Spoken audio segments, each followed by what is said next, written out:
Hey, man, guess what? Oh, you're pulling the red book out, I'm really? pulling the red book out. So I should probably take a picture of the red book so people know what it looks like. It's literally a book that has Chick-fil-A written on it. My boss, when I worked at Chick-fil-A, she gave it to me. She gave me a quote from Truett Cathy. How do you know someone needs encouragement? If they're breathing. How fucking corny is that? That's a dad joke. Wait, you pulled the book out for a reason. Well, I was pulling it off. Yeah, I was pulling it out for a reason. Because I know man just reads a quote and puts it away like it's a book. Well, we had our first highlighter of 2023, man. Boo. Braves did not make the NL pennant, and I am happy about that for more than one reason. One, because I get to check it off in here, and two, it shut Braves fans up. It was wonderful. Did it shut them up, though? I feel like some of them were still complaining. Oh, I most of them I saw that were complaining about how terrible their offense was. Yeah, they did not show up in the playoffs. Best offense, one of the best offenses in MLB history, forgets how to play baseball in the postseason. I loved it. And I don't even like the Phillies. I'm just happy the Braves are out because I did not want to hear their fans. I am rooting for the Texas Rangers now. So. Yeah, go Rangers. Go Rangers, man. They're winning right now. They're winning 5-4, bottom of the ninth, 2 outs. Ooh, 5-4 now. It was 5-2 earlier. Okay. Yeah, it's 5-4. They got a 6th and 8th inning run, so. Oh, 2 outs in the bottom of the ninth. And yeah, Altuve's up, who has not been well, so. Good. What about the what we got? Arizona, Philly on the other side. That's tonight. 8:07. That's okay. tonight. That's literally right when we're probably finishing up recording. Well, speaking of that, recording. Episode 98. Big John Henderson, baby. Big John Henderson. Which, by the way, episode 100 is coming up. I know. Are we going to do something? It technically would be the episode before the bye week. So, it'll be after Pittsburgh. Maybe we can have some people on and just have some fun. We'll see. We'll see.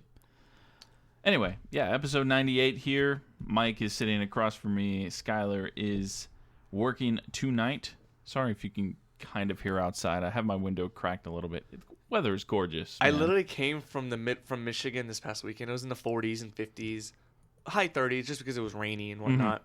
And I land. I'm like, oh, it's still chilly. It's in the 60s here. I'm like, oh, this is nice. I just brought the wind.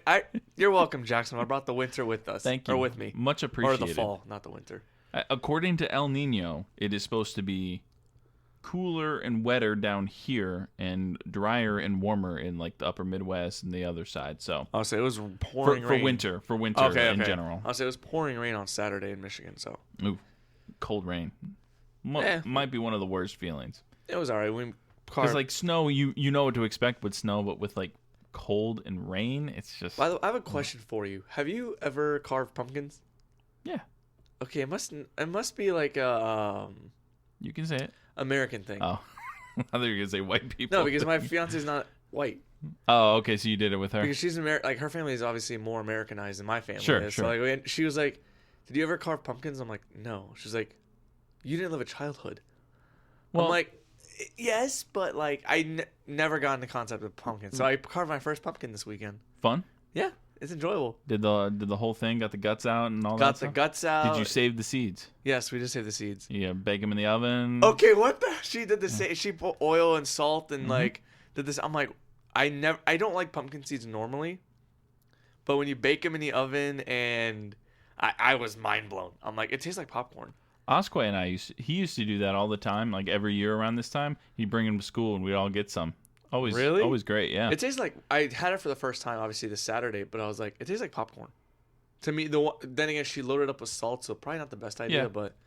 I always equated it to sunflower seeds, since David makes their own as well. Yeah. That's kind of the vibe I got. But yeah, no, we used to carve pumpkins. Our neighborhood had a little house across the street from ours. They hosted a pumpkin carving night, so that's why we always did it. Did you go traditional jack-o'-lantern look, or did you do an FSU logo? Or first time ever, I just did a normal ghost, like the ghost, okay. I should have taken a close-up picture. I'll have Julia send me a close-up, and maybe we'll put it on Twitter or something. Okay. But yeah, it was cool. Carving a pumpkin is definitely pretty cool. You can check that off. It's something you've done now. Yeah, not everybody's done that. Obviously, clearly at 29 years old, I carved my first pumpkin. So yeah, but it's the Halloween spirit. We are in Halloween mode. Yeah, halfway through the month. We're halfway to Halloween right now. Yeah, literally, 2 weeks? This time 2 weeks, 2 weeks, yeah. Literally 2 weeks will be Halloween. Crazy to think we're that close to Halloween and Georgia, Florida. That's coming up too. Hey, that's a big literally event. next Friday or next Saturday. The 28th. Yeah, this upcoming one's on the 21st, bye week for both teams, and next week is the 28th. So, I mean, we can start with college football since we're talking about Oh, absolutely. Georgia, Florida. We'll start with Florida since we're talking about them. Yeah. They've won 2 in a row now. 3-1 in the conference. I stand corrected. I did say on the podcast last week, which, by the way, whoever listened, thank you, because I did not enjoy that podcast personally. It's hard recording by yourself. It is. I agree. But I did say... I think you did fine. Thank you. I did say Florida was going to lose to South Carolina, and I was looking okay. South Carolina was giving them a game, and 2 wins, South Carolina. Wait, what? 2 wins. Yeah, they're not that good. Well, when I was watching the end of it at Fishware, and I'm like, man, South Carolina's like winning this game. This is surprising. And then when Mertz marched down, they scored their final touchdown. You would have thought they won the Super Bowl. But hey, good on them for having some like character, some emotion. I mean, they're sitting here with 5 wins right now, and only 2 losses. Their 2 losses are to a ranked Utah team at the time, and which I think they're still are. They're still ranked. Oh yeah, they're ranked higher now. Then undefeated Kentucky. Those are 2 good losses, I think. I don't think it's gonna be a good loss at the end of the year, but we'll see what happens. If you look at the remaining schedule, you've got number 1 Georgia, Arkansas at home, at LSU, at Missouri versus Florida State. That's 4 out of those 5 are currently ranked. It's going to be a tough end of the season for the Gators, but 5 wins going into this, I don't think they could have asked for anything better. They're going bowling. I don't see them not going bowling. I think they'll get their ass handed to them by Georgia. I think. Even with no Brock Bowers, I still think Georgia wins. Yeah, I think Georgia will win. If they lose to Florida, I am going to just leave group chats because I'm going to get torn apart for whatever reason, even though Florida State's undefeated. Arkansas is terrible. Just awful. They should beat them. LSU will allow 50 points to Florida, which will be hilarious. And then Missouri's going to be interesting. Good. Missouri's decent. They're decent this year. So Florida's got a tough road. They just win 1 game and they're making a bowl. Granted, Missouri's schedule has been pretty cake. Actually, not too bad. I'm looking at it. They played South Dakota, Middle Tennessee State, not Kansas as cake State, as Michigan. Oh, don't get me started on that. Kansas State, Memphis, Vanderbilt, lost to LSU. Honestly, on a last-second late cover, which was great for bettors for LSU. Mm-hmm. And Kentucky, they went into Kentucky and housed them. So that's right, they did. Well, that's all we want to talk about with the Gators. Yeah, I'm over the gun. I'm done. Good for them. Happy honestly, I'm impressed with them. Best career game. I was going to say, I'm impressed. They put up 41 points. They look decent. I will say they look decent. So, 423 yards. You don't see that in college football anymore. No. But, who looked incredible was Florida State. Oh, yeah. 41 points. Only 3 points allowed to a Syracuse team that had been pretty decent up to that point. And they're not good in the conference, but... The only problem with Syracuse, and this is just from listening to Florida State podcasts, previewing the game, Syracuse is beat to hell. Like, they are banged up. They're banged up. Schrader is still, like... I think he's ruining his body. The man takes so many beatings, like taking hits. So many times he would fake the handoff and take it himself and just watch him get walloped by, Farmer and Verse and everybody just come gang tackling him like, hey, man, watch yourself. Don't get hurt now. But... No, it was a great win. I'm going to throw some numbers at you. You cool with that? I'm good with it. All right. By the way, before we go into it, I said this last week that Jordan Travis's Heisman campaign, I think that's now, I said it last week, unless he has a magnificent end to the season where he's averaging 400 yards, that's toast. That is not happening. I agree with you. I'll give you his numbers real quick. He was 23 of 37. 284 passing yards, 1 passing touchdown, and 2 rushing touchdowns. 2 rushing touchdowns does tie his career high. The man of the hour, though, is Keon Coleman, which we knew he was going to target because of Johnny Wilson not playing. Yep. 9 receptions, 140 yards, 1 touchdown, 247 all-purpose yards, and he now leads the ACC with 7 reception TDs. Kickoff return or punt return, excuse me. No, it was a kickoff return. Yeah, because he took punts back or kicks. I can't remember. But did you see what Dino Babers, the head coach of Syracuse, said about Keon Coleman? Something about like God bless that man or something like that. He said God was showing off when he made him. Because if you didn't see the most incredible catch by Keon Coleman, he literally just grabbed it in midair, and it was a beautiful catch. A one-handed beauty, which, funny enough, I'm going to draw some comparisons once we're done with Florida State. Are you talking about Ricky Pearsall? No, I'm going to talk about Florida State and Jacksonville comparisons. Jaguars. Yeah, okay. I want to talk about that. But also a quick shout-out to Shaheem Brown. He had a team-high 7 tackles and 1.5 sacks. That's his career best. All around, it was a good game. It was what we needed to do. We needed to go out there and beat the team down, which I said that we hadn't been doing. Yes. And I just wanted to correct myself. I didn't mean to say Southern Miss like we didn't do it. I meant to say like we did do it to Southern Miss. We should have done it to. Oh, okay. So that was my fault. I texted that wrong. I went back and looked, and I messed that up. But this is about as good a game as you could have had. There's still some things that I will touch on in just a moment, but I just want to ask you about C.J. Campbell Jr. He only had 1 rush for 19 yards, but I think he's going to be the future. I think he's a really good running back. Yes and no. They have a star running back committed to them right now. I can't remember the name off the top of my head, but he could get the starting carries, but I don't know if he'll be the main guy going into next year or maybe the year after. I don't know. I really don't know. I hope the best for him because I've enjoyed watching him. He hasn't done a ton, but in the few stints I've seen him, I've been impressed with what he can do with the football. And also, shout out to Fitzgerald for remaining perfect on the season, too. Is he still perfect on the year? Mm-hmm. That's going to bite us in the ass. He kicked a 48-yard field goal. That's going to bite us in the ass, man. He's going to miss a most critical kick, and it's going to be his only miss of the year. It's the 49ers kicker. He did Jake Moody, rookie. I mean, that's NFL. They can afford losses. In college, you can't, and it's going to literally kill us. I mean, you're right. You're right about that. And I just sensed it against Miami for some reason. God, actually, no. Actually, we're going to dog walk Miami. Which, hilarious. They got owned by North Carolina. So, hey, we love watching Miami lose. Another thing I wanted to point out too: 0 turnovers, a clean game. I appreciate that. We had 2 takeaways of our own. I'm always going to be appreciative of a game where there are no turnovers. But that's really it with FSU. Who do we have next? Duke. That is going to be a huge. So this weekend is.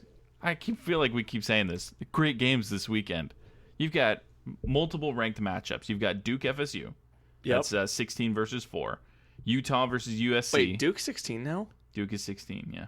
They went up then because I remember they're like 20. They were 25, then went up to 20. Yeah, they've gone up.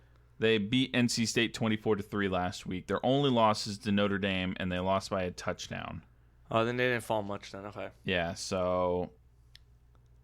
Well, good job, Duke. Too bad you'll come down after this week. Yeah, so the schedule, sorry. Utah, USC, that's 14 versus 18. Utah, USC, okay. So we're at 7:30. Well, that honestly, game kicks off at 8. That game means nothing now. USC is toast. Agreed, but it's still a cool ranked matchup. It's a good game. It's a good game. See if Caleb, comparing him to Trevor Lawrence, best prospect ever, and then goes up, 3 interceptions? 4? Oh, my gosh. Well, honestly, Notre Dame's defense is very good, and they shut down Ohio State 3 weeks ago. Oh, yeah, absolutely. Honestly, people need to lay off Notre Dame. Do you see the schedule they had the last month? I can click on it right here. I'll pull it up as well because it is a brutal schedule last month. The month or the whole year? Last month specifically. So they just beat USC 48-20. They lost to Louisville, who's ranked 33-20. They beat Duke 21-14, and then Ohio State 17-14 loss. 4 straight weeks, 4 top opponents. 25 teams. 2 of them, granted, at home, 2 of them on the road.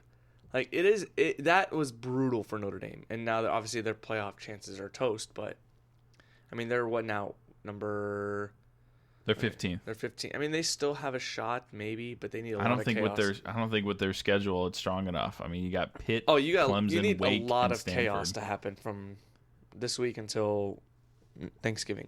That's true. Well, speaking of big games that have playoff implications, Penn State, Ohio State. Come on. That's a noon game. I mean, I think it's because... hey, that's great for me because I get to start the day off with a really good game. I don't have to wait until 3:30 or... I actually like night games. I've never been against night games. I don't stay up late, so that's my problem. I do. When it comes to football and sweating my bets, yeah. Of course you do. Degenerate. And then you have Alabama, Tennessee. See, that should be the noon game, I think. Yeah, 3:30 for that one. But that's multiple ranked teams. Texas on the road. Granted, they're playing Houston, who sucks, but interesting times with Texas. Never know what'll happen. It's going to be intriguing. Why did McAfee pop up? I don't even use McAfee. Anyway, I wanted to throw some comparisons to the Jacksonville Jaguars and the Florida State Seminoles, and you can just tell me if if you agree with me, if I'm stupid, or what. Sound good? I would never call you stupid. Thanks, honey. Similarities. Here we go.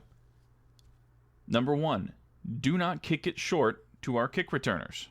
Keon Coleman has proved that he is one of the best returners in college football, and Jamal Agnew can always break a big one, which he did, which you didn't see. He broke a really big return, and it got called back for 2 penalties on one guy.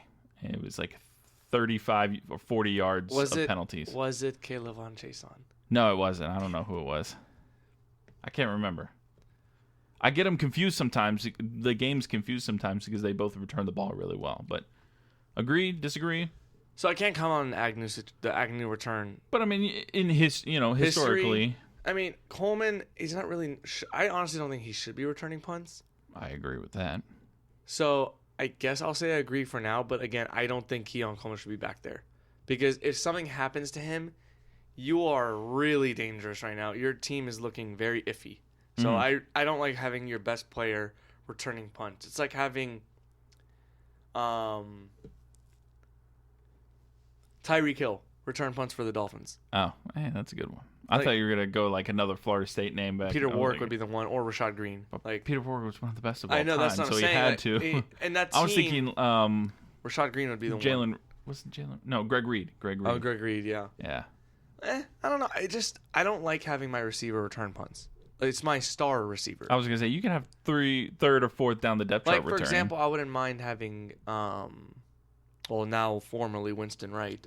I think he tried to, but I don't think it worked out. Or like, can't have Toafili because he can't catch. Oh my God, the guy had like 3 drops. He's a running back. I mean, yeah. Yeah, but he dropped some balls that hit him in the chest. Or like Hakeem Williams, the freshman, or I don't think they want to put a freshman back there, but.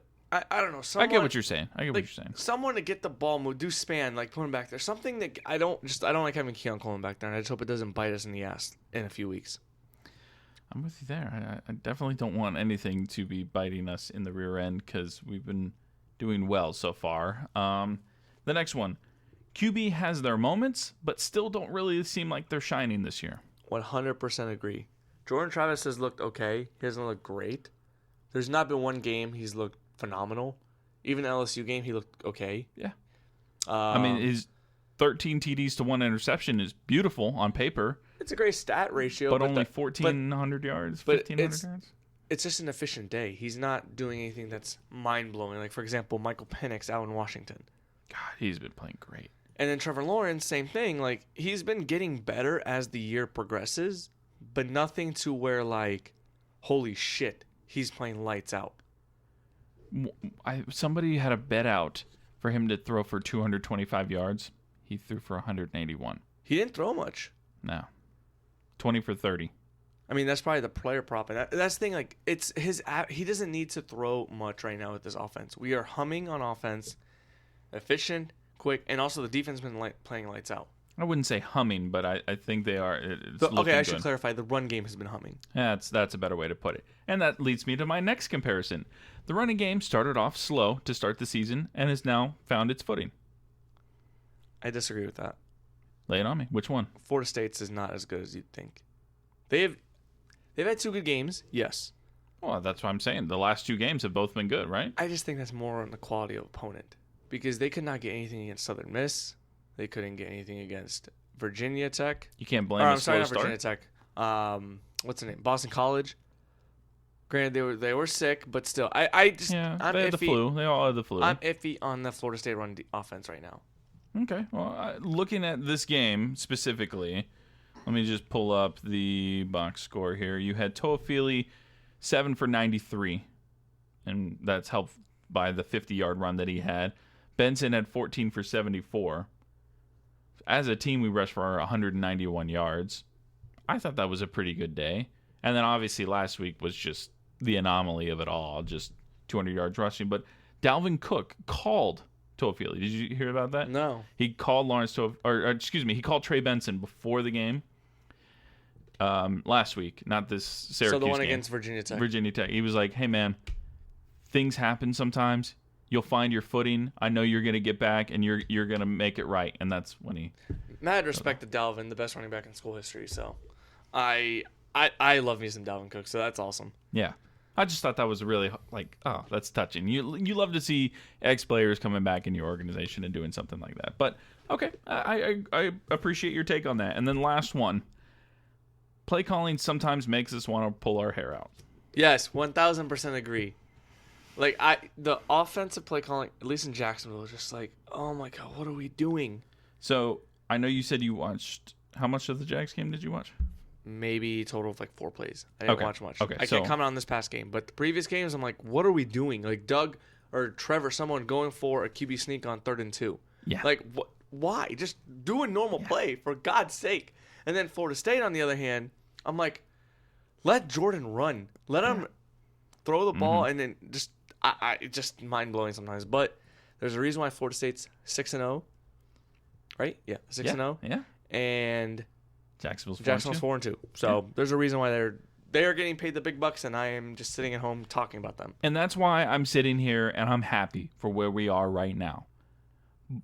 And I'm going to throw it in, but this will just segue us into the Jaguars now. Jaguars were still against a Colts defense that couldn't figure us out, and it seemed 4 of 14 on 3rd down. This season, NFL Team Down Stats 2023, the Jacksonville Jaguars have a 36% conversion rate on 3rd downs. 30 for 83. That's that's 23rd in the league. That's bottom half. Everyone on this list, correct me if I'm wrong, they all have losing records, right? You've got the Jets, Browns, Seahawks, Bengals, Titans, Vikings, Commanders, Patriots. Their best is probably 3-3. Yeah. 3-3, maybe 4. There's a few 4-2 teams in there, but you look at some of the best teams. Wait, the Eagles. Say the teams again, real quick. Jets, Browns. Okay, so Jets are 3-3. Browns are 3-2 by week. Seahawks are 3-2. Bungles, bad. 3-3. They're 3-3. God, I can't believe they have 3 wins. Tennessee Titans, 2-4. Vikings are they 2-4 won because of the and the Commanders and Patriots. Commanders 3-3. Patriots are 1-5. Okay. Yikes. Yeah, really bad. And then talk about the best top 5 teams in the league in 3rd down Your top percentage. 5, you've got the Philadelphia Eagles at 5-1. 50% of their 3rd downs Are converted. Yep. 49.3. That's going to be Buffalo and Dallas. Okay, Dallas is 3-2 pending tonight's result. And who? Buffalo. Buffalo's 4-2. Who we did beat, but The Chiefs, 48.2. 5-1. And the Ravens, 46%. Ravens 4-2. Hey, if the playoffs ended today, we'd be the 4 seed playing the Buffalo Bills, which would be hilarious again. And then we just win 96 or some bullcrap again. But I'm happy with how we are playing. We still need to figure out the play calling. I shouldn't be sitting here looking at my TV and I said, oh shit, it's 3rd and 2. Yeah, because we were doing better on 3rd and 7 than we were on 3rd and 2. And it's just like, come on, guys. So I can't be negative the whole time. We got to give props to the defense being the best takeaway defense in the entire NFL. 15 takeaways, I believe. I believe 15 or 16, yep. Yeah, I'll take that. I mean, heck yeah. We've beat the Colts 9 times in a row at home. We're averaging 29 points, and this is before the win yesterday, or Sunday. Yeah, today's Monday. Yeah, I had to think about that. We're averaging 29 points. They're averaging 11, 25 to 15 sacks, and then 15 takeaways to 4. So we are feeling pretty good on defense, and I'm happy about that. Defense wins championships. 2017, the defense was great. The offense was but I think we have a better chance of turning the corner with this offense than we did in 2017. I think the key to the game key to the Jaguar season is Zay Jones is coming back from injury. No, but it's important. Adding Trayvon Walker and having him develop quicker. Yeah. He can destroy opponents. He can get after quarterbacks. And he led the team in pressures against the Colts. Yeah, this his is pressure from rate Daniel and... Griffiths from Jaguar Report on SI. I think it's SI. Yeah, SI. Something about it was a little graph. It was from showing? PFF. It was from PFF. Jaguar pressures versus the Colts. Trayvon and Roy Robertson Harris led the team with 5. Josh Allen with 4. Lloyd and Chason had 2, which I forgot Lloyd came back. He came back this week. Yeah, so you missed. Minshew probably would have had 2 more interceptions if Lloyd didn't have a club, because they literally hit him in the club and he dropped 2 interceptions. So okay, I take that back. He dropped 1, and then the very next play he threw it to Cisco, and Cisco picked it up. So 1 more interception. So the Trayvon pressures, like why I think he's such a big deal. Daniel Griffith says that the 5 pressures ties a career high and now has 9 in the last 2 weeks. He's getting there. He just needs to finish. But if he keeps this up, it's going to be a game changer for the Jaguars defense. Yep, it's the progress we've been waiting for that we haven't seen with some of those other guys. Chase on. Yeah, you can say it. That's fine. I was like, I don't want to say it, but no. And Smoot coming back was big, so. Yeah, 2 tackles, quiet day. But I mean, coming off a torn Achilles, he's involved. I'll take it. I'll take it. He's back on the field, and that's big for us. So, Jaguars, Thursday night. Trevor plays? Yes. No, I think so. I don't think so. No. Did you see the tackle? No. Did it look as bad as I saw? Like people were saying, someone said I highly doubt it was a torn ACL, but no, absolutely not. He was got it ankle or knee? It's his knee. He got tackled. His shoe came off. So originally, the broadcasters and myself as well thought he's limping because his shoe, like he's got a flat tire, like his cleat was literally like flat tired. So he's like kind of walking off gingerly. But they showed him walking on the sideline. He was walking around fine. Someone took a picture of him. I think it was like, I don't know. Somebody on Twitter posted a picture of him wearing like a sleeve on his knee. You're gonna take precautions as the starting quarterback. I don't know. Yeah, I think he's gonna be fine. I think we're just playing the game of let's kind of see what happens and let the Saints think, oh, maybe we'll be playing against CJ Beathard, and then it's actually Trevor that trots out. I don't think he practices Wednesday. I think they travel Beathard Wednesday. does that. I'm pretty sure they travel Wednesday. Oh, okay. Well, then he doesn't practice Tuesday, and Trevor will be fine by Thursday. I don't know if he'll play, man. I think if you're the Jags, you have a long-term look at it. Like, I'm curious, because with the Jags, if they had the bye week next week, you 100% don't play them. Play him. Well, I think if we played on Sunday, we wouldn't even be having this conversation. I think he'd be fine by Sunday. I think so, too. I think if it was a Sunday thing. The problem is the Texans and Titans have a bye week next week. The Colts play the Browns. And the week after, the Jags obviously play the Steelers, the Titans play the Falcons, the Colts play the Saints, and the Texans play the Panthers. So there's a chance we may lose this division lead if you don't play Trevor Lawrence. Right. So I think they will play him. I just wonder if it's going to be an ETN-focused game. Which is... It's annoying because we elected to not have the bye week after coming back from London. That is a coach's decision now. I learned that in the press conference today. Somebody else did it. Somebody else is doing it, or the Titans or Texans. Somebody's like not doing it. Or Titans, something. because they don't have a bye week this week. Right. Or they have a bye week and they're coming back from London. So it is your election to do that or not. We chose not to take the bye week. I actually would rather not have a bye week because... Agreed. If we were playing on Sunday... We got screwed with the Thursday night. Well, no, because London... Well, okay, we were already back. I just feel like honestly, the short week right after is just going to be...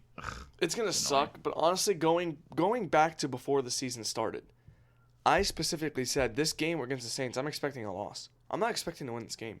Thursday night in New Orleans is not going to be fun. No. except for the fans. But like, it's gonna be. Oh, Jamal Williams is on IR. I didn't. Oh yeah, realize that. he's been out for a few weeks. Kamara's looked good since he's come back from suspension. Chris Olave has yet to really make impact he's made impact. Only but when has one touchdown though. Well, that's the thing. Like in those games, when he goes off, he doesn't score a touchdown. But the one game he scored a touchdown was against New England when they were dominating 34-0. So he's been a very good player for the Saints. It's just Derek Carr stinks. Yeah. So I think it's going to be an interesting game on Thursday. I do believe that Trevor Lawrence will play. I don't know if we'll win, though. I'm just skeptical on the Jags. Also, big question mark. Speaking of Chris Olave, Tyson Campbell's questionable. Yeah, so that one, I watched that play too. It was a punt. And who's our returner? Or punt returner? Agnew? I guess it was Agnew back then. He was just like waving people off because it was a short punt. And you see Campbell like let up. And I think when he was like slowing down, He pulled must have pulled something because he just turned left and walked to the sideline while the ball was still bouncing. I'm hoping it's nothing serious. I hope Walker Little is able to play. Cam Robinson with a signature false start. You know, just God, love to see it. It's just like Juwan Taylor. Yeah. Psych. Sheriff got hurt. He's Again? okay. He was down for a couple plays, and oh man, I don't even remember the guy's name that came in for him. I gotta pull it up, see if you've even heard of him. Cole Van Lanen? No, it was Blake Hance. Went to Northwestern. He's 27. It's his third season. Yeah, I don't know. He came in and, I mean, he was serviceable, but yeah, don't want to see anybody else go down on the line because it's going to get rough if so. But happy to see Anton had another good game. Did Trevor get sacked? Well, he got the minus 17 yard to get hurt. But I'm trying to see if he got, I don't want to see that. I want to go to the game. Team stats. Sacks, 3 for 19. Okay. And that 19 is because of the 17 yards that he lost on that play. But it's going to be an interesting week. I'm with you. I'm kind of questionable on it. I hope we can get the win, obviously. But if we get the win without Trevor Lawrence, you're looking pretty. Hey, it feels good to be on a winning streak, man. 3 games in a row. Hey, this is the exact opposite of last year. And FSU's on what, 12-game win streak dating the last year? I think 12, yeah. Mwah, chef's kiss. It's so good to root for teams that are good. It's a feeling that is foreign to us, and we'll talk about the Magic. Speaking of teams like that, coming up in the next couple weeks or so, we got to do an NBA episode before the season starts. Yes, we'll talk NBA for maybe during the bye week. Yeah, maybe we'll get Alma and JJ back on and get some And more Fareed too, basketball take. Oh yeah, and Fareed too. Yeah, and get some basketball takes for you because we've kind of been in a. I mean, I don't want to say rut. We've been in a groove just talking football. We forget these other sports are coming back. Hockey's already back, man. I've been watching some of that. Just kidding. Until playoffs. Get out of here. Get out of here. I wanted to end on a little positive note here. Oh, I guess the McAfee was for the thing that you meant to talk about last week, but didn't.